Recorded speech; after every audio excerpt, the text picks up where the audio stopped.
Hello दोस्तों, मैं हूं अनूप और आप सब लोग देख रहे हैं ग्लोबल कॉन्फ्लिक्ट। दोस्तों, आप सब लोगों को पता ही होगा कि इंडिया चाइना बॉर्डर टेंशन के दरमियान चाइना की तरफ से बॉर्डर रीजन में कई सारे ड्रोनों का डिप्लॉयमेंट किया गया है और ये सब खबर चाइना के न्यूज में ही फैलाया जा रहा है। चाइना के न्यूज में एक तरीके से ऐसा प्रोपेगेंडा किया जा रहा है कि भारत की तुलना में चाइना के पास ज्यादा संख्या में अनमैन एरियल व्हीकल है और चाइना किसी भी देश की तुलना में अनमैन एरियल व्हीकलों के मामले में काफी एडवांस बन चुका है। पर आज के इस वीडियो में आप लोगों को बताऊंगा कि चाइना के अनमैन एरियल व्हीकल किस तरीके से एक फेलियर सिस्टम है और कैसे ये अनमैन एरियल व्हीकल आए दिन हादसे का शिकार बनता रहता है। वीडियो में मैं आप लोगों को ये भी बताऊंगा कि किस तरीके से चाइना द्वारा चोरी का सहारा लेते हुए इन अनमैन एरियल व्हीकलों का डेवलपमेंट किया गया है और कैसे चाइना के मीडिया में अनमैन एरियल व्हीकलों को लेकर जो प्रोपेगेंडा बनाया जाता है वो असल में एक झूठा प्रोपेगेंडा है। चाइना के पीपल लिबरेशन आर्मी एयरफोर्स की तरफ से दावा किया जाता है कि ये फोर्स अनमैन एरियल व्हीकल और अनमैन कॉम्बैट एरियल व्हीकलों के फील्ड में किसी भी देश के तुलना में काफी आगे है और खाली इतना नहीं बल्कि उनके तरफ से बनाया हुआ इन हथियारों को दूसरे देशों में एक्सपोर्ट भी किया जाता है। पर चाइना का ये दावा कितना सच्चा है उसके बारे में जानने के लिए सबसे पहले आपको जानना चाहिए कि चाइना द्वारा ये टेक्नोलॉजी कैसे हासिल किया गया।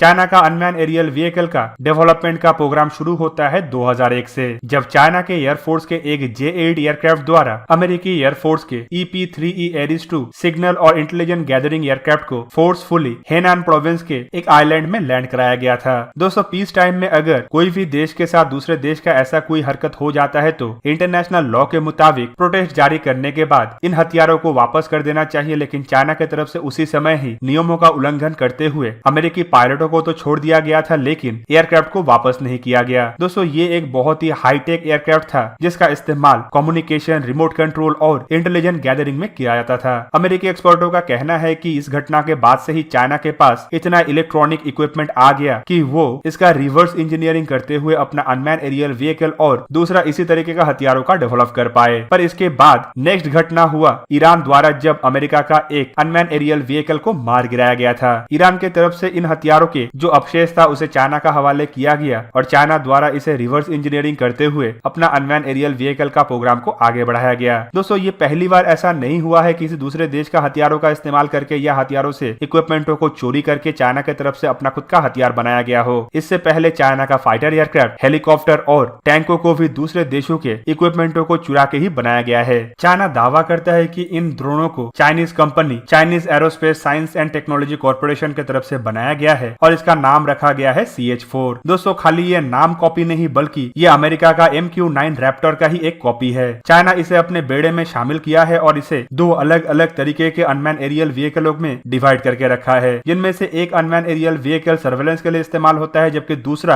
अटैक रोल के लिए भी इस्तेमाल किया जा सकता है। चाइना दावा यह भी करता है कि इन ड्रोनों का रेंज करीबन 5000 किलोमीटर और सर्विस सीलिंग करीबन 5000 मीटर है। साथ ही साथ ये लेजर गाइडेड बॉम्ब और रॉकेट्स को भी ढो सकता है जिससे दुश्मन के ऊपर हमला किया जा सके। दोस्तों, हमें इन ड्रोन के फेलियर के बारे में कभी भी पता नहीं चलता अगर चाइना की तरफ से इन ड्रोनों को दूसरे देशों में बेचा ना गया होता। तो चाइना इन ड्रोनों को पाकिस्तान, ईरान, अल्जीरिया जैसे देशों को बेच चुका है और 2012 में इसे अल्जीरिया को बेचने के बाद से ही दुनिया को पता लगने लगा कि चाइना का यह हथियार असल में एक भोंडा मजाक है और चाइना किस तरीके से सस्ता इक्विपमेंटों का इस्तेमाल करके और दूसरे देशों का टेक्नोलॉजी चोरी करके इसका डेवलपमेंट किया है। वैसे अगर देखें तो दुनिया के मार्केट में चाइना का सामानों का एक ही दर्जा है और वो है 2 नंबरी दर्जा। नवंबर 2012 में अल्जीरिया द्वारा इन ड्रोनों को हासिल करने के बाद 2013 के शुरुआती समय में इसका ट्रायल शुरू किया गया और दोस्तों, ट्रायल शुरू करते ही ड्रोनों में प्रॉब्लम आना शुरू हो गया और सबसे ज्यादा प्रॉब्लम इसका कंट्रोल सिस्टम और इलेक्ट्रॉनिक्स को लेकर था। जबकि लैंडिंग के समय इसका कंट्रोल सिस्टम इतना बुरी तरीके से असर करता था कि ट्रायल शुरू होने के कुछ दिनों के अंदर ही अल्जीरिया द्वारा हासिल किया गया पहला ड्रोन लैंड करते वक्त क्रैश हो गया। दोस्तों, ये था पहली बार चाइना का अनमैन एरियल व्हीकल का चाइना के बाहर क्रैश। जबकि चाइना के अंदर भी ऐसा अगर क्रैश हुआ होगा तो चाइना की तरफ से उसे तो दबा दिया गया ही होगा। जबकि 2014 में अल्जीरिया की तरफ से हासिल किया गया दूसरा ड्रोन भी सेम तरीके से लैंड करते टाइम क्रैश हो गया और हाल ही में अल्जीरिया की तरफ से ट्वीट करते हुए बताया गया है कि उसका तीसरा ड्रोन भी ऐसे ही एक हादसे का शिकार होकर बर्बाद हो चुका है। पर दोस्तों, चाइना का ये हथियारों का क्रैश होने के पीछे असल रीजन क्या है? वैसे अगर देखें तो इसका असल रीजन चाइना के पास कम टेक्नोलॉजी का महारत होना भी है। साथ ही साथ चाइना की तरफ से इसमें जो घटिया दर्जे के इक्विपमेंटों का इस्तेमाल किया गया है वो भी है। जो देश इन हथियारों को खरीदा है उनके मुताबिक जब हथियारों को लेकर सौदा किया गया था तो चाइना की तरफ से जो इक्विपमेंट देने का वादा किया गया था डिलीवरी के समय उस तरीके का इक्विपमेंट दिया नहीं गया और चाइना एक बहुत बड़ा स्ट्रेटेजी के तहत ऐसे प्लान के तहत आगे बढ़ा कि इन देशों के पास पास डिलीवरी रिसीव करने के समय कोई और रास्ता भी नहीं था कि इसे रिजेक्ट किया जाए। एग्जाम्पल के रूप में अल्जेरिया को ही देख ले, जब 2012 से 2014 के बीच में इन हथियारों को रिसीव किया गया तो अल्जेरिया के साथ नाइजीरिया और लीबिया जैसे पड़ोसी देशों का बॉर्डर डिस्प्यूट चल रहा था और उस दरमियान मजबूरन अल्जेरिया को इस दोयम दर्जे के हथियारों को एक्सेप्ट करना पड़ा। इवन बहुत सारे देशों की तरफ से तो ये भी कंप्लेन किया जाता है कि चाइना असल में जो हथियारों का प्रदर्शन करता है या फिर जो हथियारों का स्पेसिफिकेशन रखता है वो असल में बढ़ा चढ़ा के होता है और हथियारों के पास उतना क्षमता होता भी नहीं है, पर सस्ता होने के वजह से और अमेरिका इस तरीके का हथियार हर एक देश को नहीं देता है बोल के उन देशों की तरफ से चाइना के हथियारों को एक्सेप्ट किया जाता है। लेकिन किसी और देश द्वारा अगर सस्ते में इस तरीके का हथियारों का डेवलप करना संभव हो पाता है तो, या फिर अमेरिका द्वारा अगर इन हथियारों का सप्लाई किया जाए तो चाइना का हथियार मार्केट में टिक भी नहीं पाएगा और इन देशों की तरफ से भी चाइना के हथियारों को खरीदा नहीं जाएगा। तो दोस्तों, इस रिपोर्ट से ही आप लोगों को पता चल रहा होगा कि चाइना जिन हथियारों के दम पे भारत को धमकाने का कोशिश करता है उन हथियारों में असल में दम ही नहीं। जिन देशों की तरफ से इन हथियारों को खरीदा गया है कुछ साल के इस्तेमाल के बाद आइदर वो हथियार बर्बाद हो चुका है या फिर उन देशों के द्वारा इस्तेमाल नहीं किया जा रहा है। जबकि हाल ही में सुनने को ये भी आया था कि कुछ देशों द्वारा तो इन हथियारों को चाइना को वापस किया जा रहा है और अगर वापस संभव नहीं हो रहा है तो उन देशों की तरफ से इसे भंगार के रेट में बेचा भी जा रहा है।